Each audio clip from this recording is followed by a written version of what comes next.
Тижня «Слуги народу» чи не щодня підкидали дрова у політичне багаття. І ледь не кожна подія під знаком зачарованої цифри 30.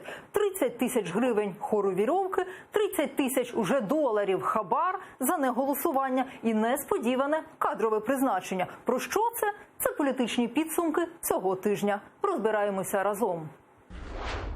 Вихідними країну вразив новий рівень політичної сатири. Від понеділка гучний скандал розірвав інформаційний простір країни. Це про виступ у вечірньому кварталі легендарного національного хору імені Вірьовки. Солістки разом із актором 95-го кварталу Євгеном Кошовим заспівали пісню про підпал будинку колишньої очільниці Нацбанку Валерії Гонтаревої.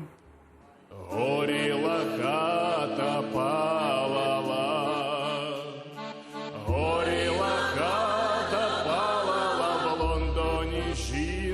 Плакала в Лондоні, жінка плакала.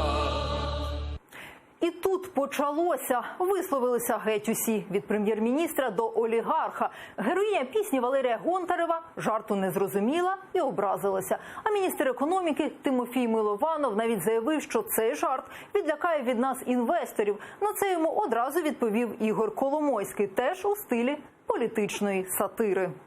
Кроме как слова «дебил», другого слова не найдешь. Ну, дивіться, я цього не скриваю, що я дебіл. Так, я жартую.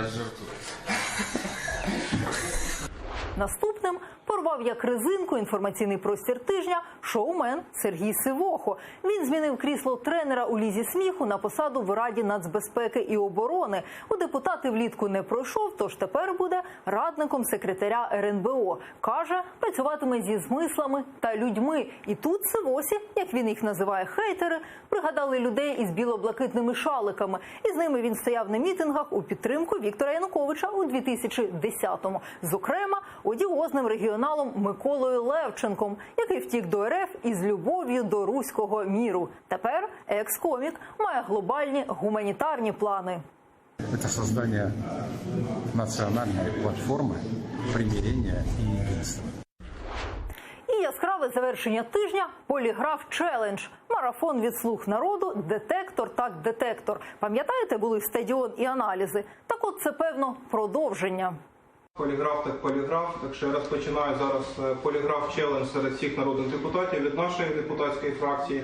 Можливо, спроби зробити такі корупційні пропозиції дійсно були.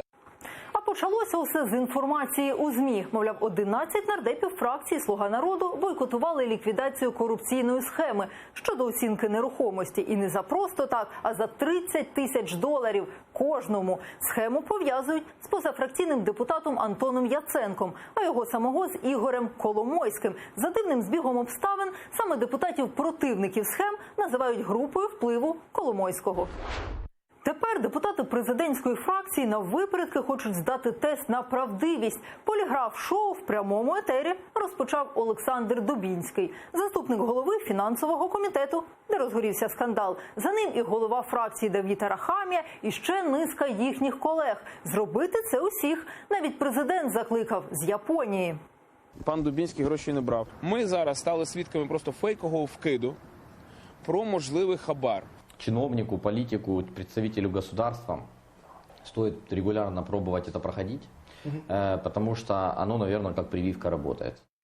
За попередніми даними поліграфу, грошей депутати не брали. Але офіційних результатів ще немає. Як, власне, і юридичної сили таких детекторів брехні. Бо вони приватні. Ініціювати перевірку мали би правоохоронні органи. Тож, чи долучатимуть результати поліграф-челендж в доказову базу – питання. Чекаємо на нього відповіді від спеціалізованої антикорупційної прокуратури. Саме там відкрили провадження. Цікаво, чи будуть обшуки і допити в прямому ефірі? Тож, запасаємося попкорном, чи то шаурмою, кому що до смаку. Show must go on!